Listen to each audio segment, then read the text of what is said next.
11. The Handbook of Chemistry and Physics gives solubilities of the following compounds in grams per 100 milliliters of water. Because these compounds are only slightly soluble, assume that the volume does not change on dissolution and calculate the solubility product for each. And then they give us this hydrate. Ooh, a hydrate. They're going to try to stump us, but not going to stump us. NH4MgAsO4, 6 H2Os. And they tell us that the solubility is 0.038 grams in 100 mils of water. Now, a lot of wording up here for basically one thing. They just want us to calculate the solubility product. And remember, the solubility product is a Ksp value. And a Ksp value would be nothing without its balanced equation. So with every Ksp that you're trying to solve for, you should have a balanced equation. So let's write that first. Now, when we're writing the balanced equation, when they give you a hydrate, which is what this is, we don't care about how many waters we have. Because when we're dissoluting something or dissolving something, only the ionic compound is going to dissolve into its ions. But the hydrate, that's just the water component, right? The H2O is literally the water component. That's not going to break down into the ions. This is the only thing we care about. So I'm just going to use this to break down into my two ions. So I have NH4, then we have MgAsO4.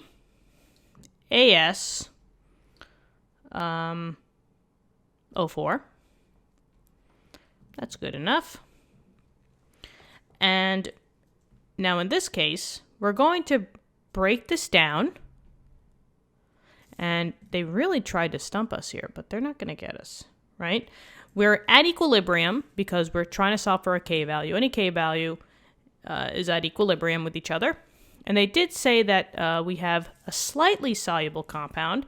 So that means that whatever this is at equilibrium, the breakdown is not going to be much.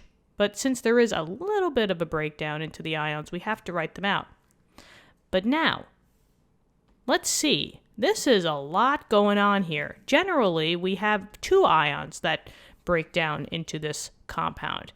But I notice that I have NH4. That's a polyatomic ion. That should always stay together. So there's a break here. But the other one is MgAsO4. That's an ionic compound in itself. So there's got to be one more break. And arsenate, which is ASO4, that's also another polyatomic. So there's actually two breaks here. So we have NH4, which is the ammonia. We have the other polyatomic, and then we have the magnesium.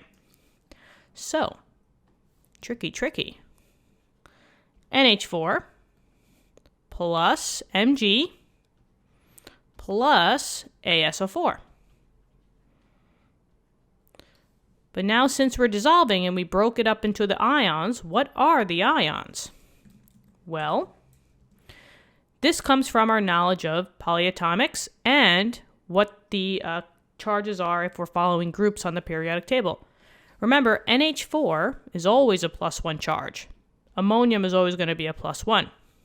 Magnesium, since it's in the second group on the periodic table, group 2, that's always going to be a +2 charge.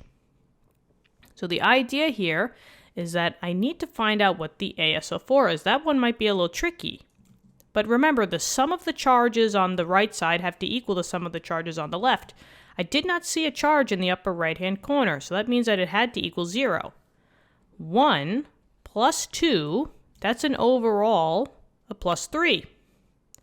So +3 plus what will get me down to 0? Yeah, I have to subtract 3. So this would be a -3. And if I just quickly added these up, 1 plus 2 minus 3, that's going to get me back to 0. So that's how I know I did my charges correctly. And since I do have charges now, these are all aqueous. Aqueous. And the slightly soluble compound that we started with, that's going to be a solid. It's the ionic compound. So it starts as a solid, and then it breaks up into its ions. Now, why did we do that? Well, from that we can find out the general formula for the Ksp. Remember, the Ksp expression is this one right here. It's just equal to the concentration of the products raised to the coefficients. No reactants because they're solids. Remember, no solids allowed in a Ksp expression or any K expression. So the Ksp here would just be equal to the 3 ions.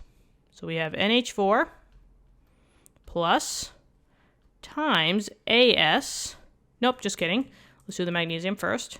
Mg plus 2. And then maybe I'll just pull this a little bit down just to fit the other one in. ASO4 minus 3. And I'm just trying to pull this a little bit. There we go. And remember, just be careful. You have to raise them to the coefficients. But when this was balanced, always check to make sure that it's balanced. But this is all a 1 to 1 to 1. You had 1 NH4, 1 NH4. 1 magnesium, 1 magnesium. 1 ASO4, 1 ASO4. So we don't have to use any coefficients here. So now the question is, what is the concentration of NH4? What is the concentration of Mg? What is the concentration of ASO4? Well, the only number that they gave us was the 0.038 grams per 100 mils. But that gram is for the whole hydrate. So I'm going to have to use a little conversions here because these brackets mean molarity. And molarity is always equal to mole divided by liter. So I have to get my grams into moles and milliliters into liters. Fun.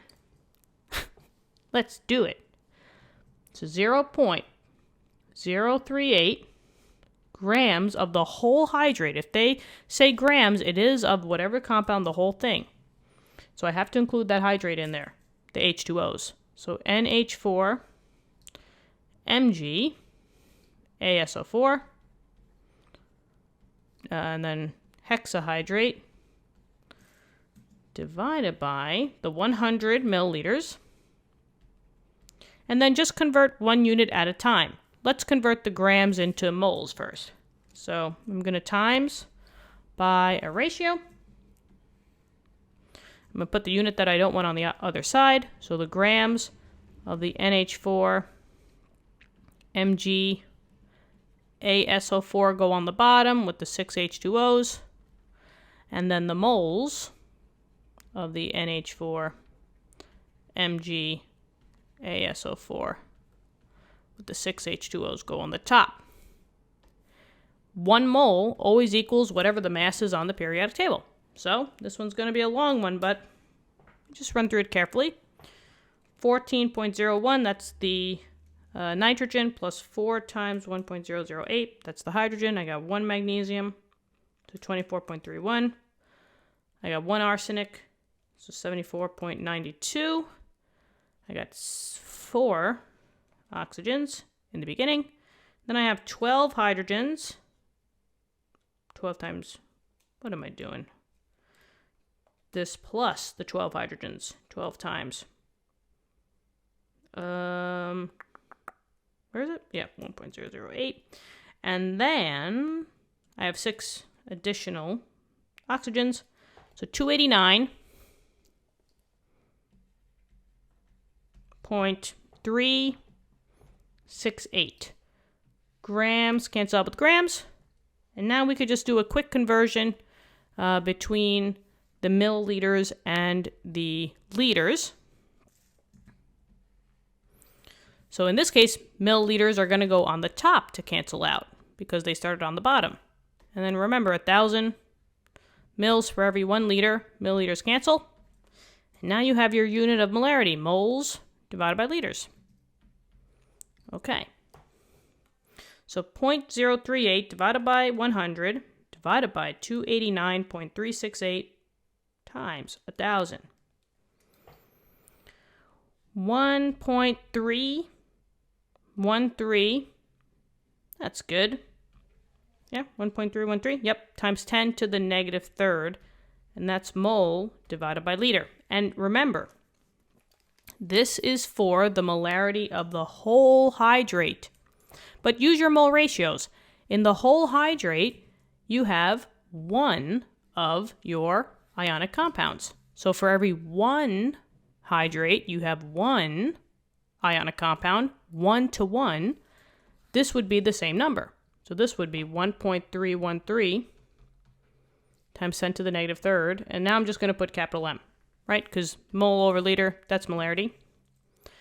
But now, how am I going to go from this compound to these 3 ions? Well, that's also the mole ratios, the coefficients in the front.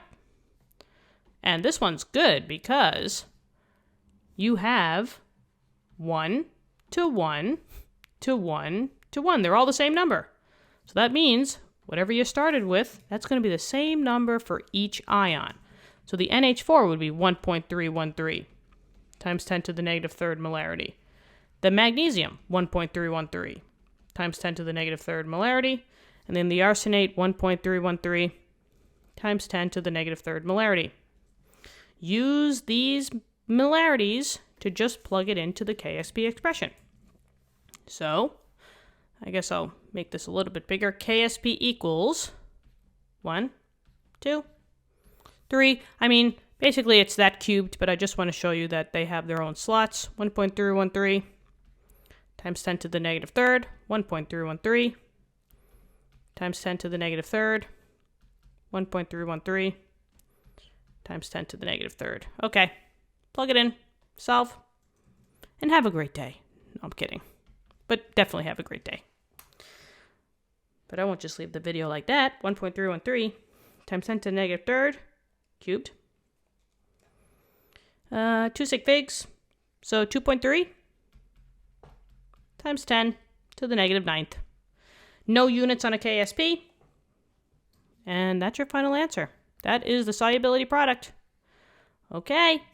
I really hope this helped. Let me know in the comments. Subscribe to the channel. This one was a tricky one, but nothing will get past you guys. And if you guys got this up until this part of the chapter, you should be really good.